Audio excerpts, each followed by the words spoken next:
Halo kan, welcome back to my channel seputar liku-liku teknisi bagus. Oke kan, jadi video kali ini di meja saya sudah ada sebuah tablet milik Huawei ya. Tablet merek Huawei dengan tipe MatePad T8 ya, MatePad T8. Kalau di stiker emailnya ini tertulis tipenya KOB2-W09 ya, KOB2-W09 atau MatePad T8 ya. Ukuran layarnya 8 inch ya.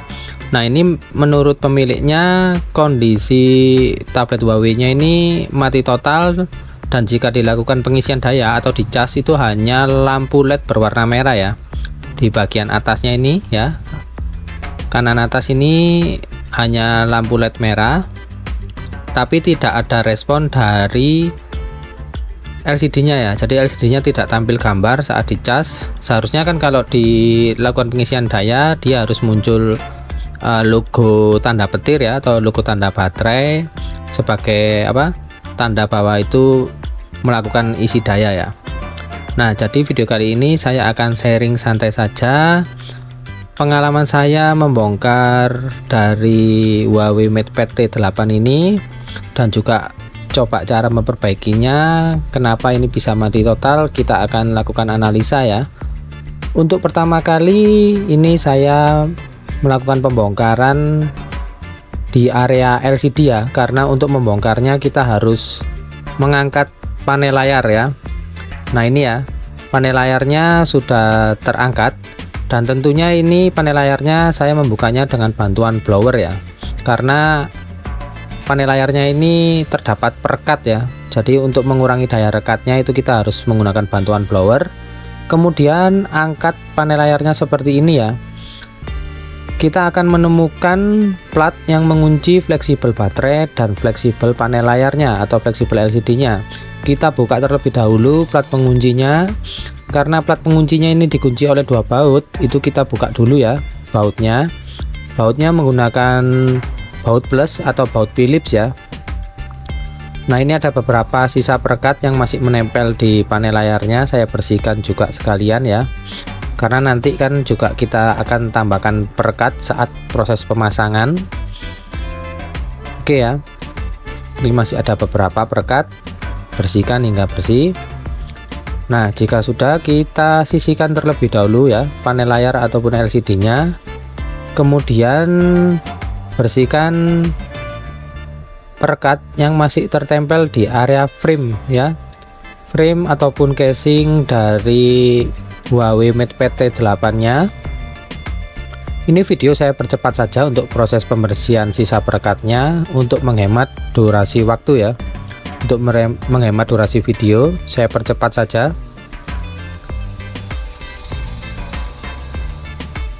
Nah, kemudian karena ini kondisinya mati total, saya ingin melakukan pengecekan di area konektor cas terlebih dahulu ya. Apakah di area konektor cas ini baik-baik saja?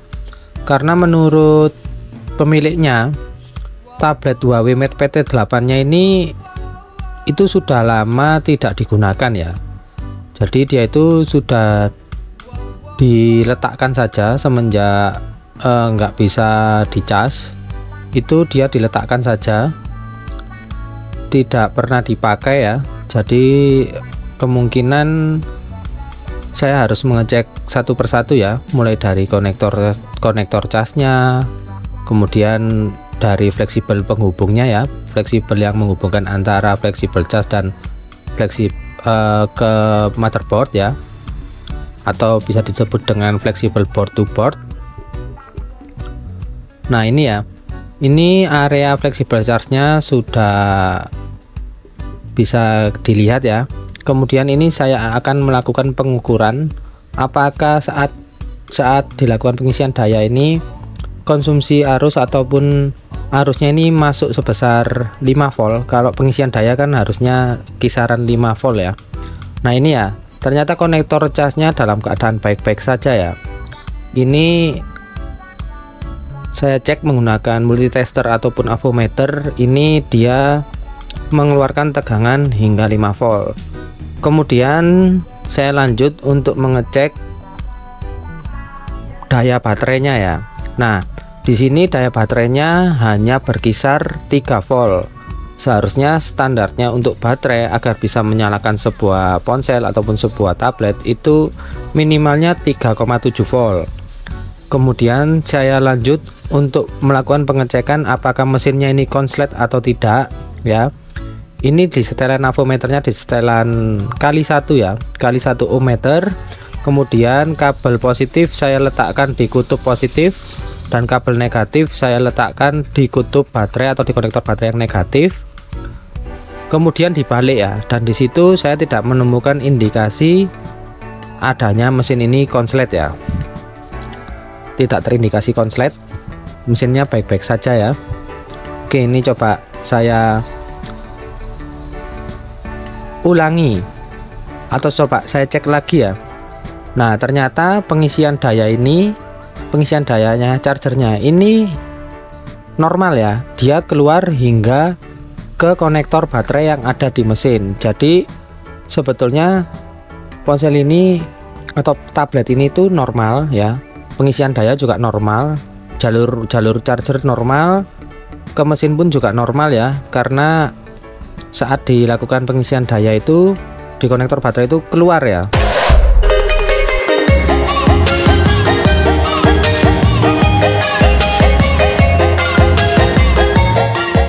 Oke, ini setelah saya lakukan pengecekan, ini saya lakukan pengisian daya terhadap baterai ya. Saya suntik tegangan baterainya melalui power supply, tapi saya cut aja ya, karena untuk pengisian daya melalui power supply ke baterainya itu juga memakan waktu yang cukup lama ya, butuh beberapa menit, mungkin 30 menitan ya.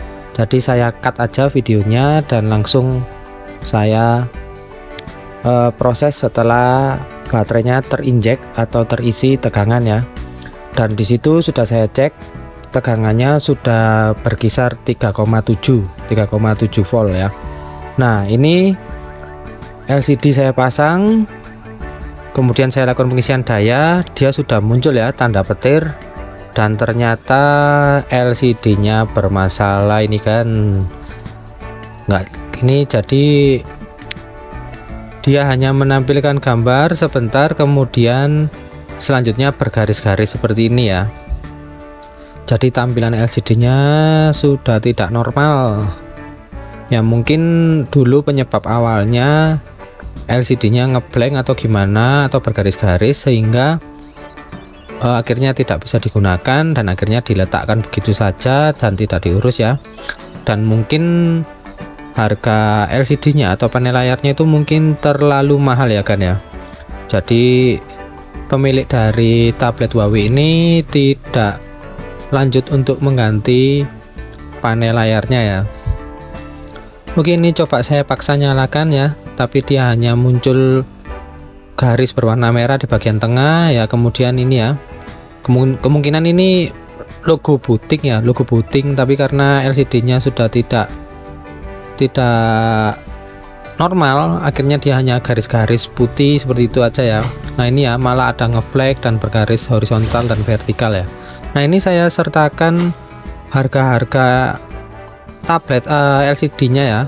Ternyata harga LCD-nya memang masih mahal, kisarannya itu antara 300 hingga 500 ribuan, dan mungkin itulah penyebabnya kenapa tablet ini dibiarkan begitu saja ya.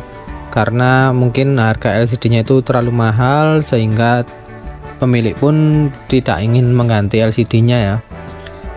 Di sini juga saya akan konfirmasi kepada pemiliknya kalau tablet ini sudah bisa nyala, hanya saja LCD-nya harus diganti, dan kemungkinan sih memang ini pemiliknya tidak ingin mengganti ya, karena melihat harga tabletnya yang sudah cukup murah dan harga LCD-nya yang masih mahal ya. Oke, akan jadi video kali ini gagal cuan, tapi tetap semangat ya. Sampai jumpa di video-video berikutnya, tentunya dalam kasus-kasus yang berbeda dan lebih menarik. Wassalamualaikum warahmatullahi wabarakatuh.